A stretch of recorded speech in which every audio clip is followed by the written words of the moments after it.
এই ছবিটা দেখে আত্মা কেঁপে উঠছে, তাই না?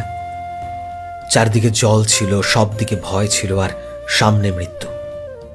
কিন্তু একজন মা নিজের সন্তানকে বুকের মাঝে চেপে ধরে রেখেছিল, তার নিজের জীবনকে পরোয়া না করে।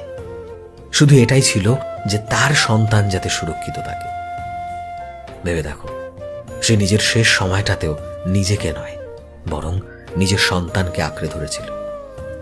এটাই মায়ের স্নেহ হয়, যেটা কষ্টের মাঝেও ঢাল হয়ে দাঁড়ায়, তার বিপদের মাঝেও নিজের আগে তোমাকে বাঁচায়। দুনিয়াতে হয়তো অনেক মানুষ পাওয়া যাবে, কিন্তু মায়ের মতো কাউকে পাওয়া যাবে না। কারণ মা কখনো সাথ ছেড়ে দেয় না, এমনকি নিজের শেষ সময়টাতেও না। একটু তো দয়া দেখাতে ভগবান।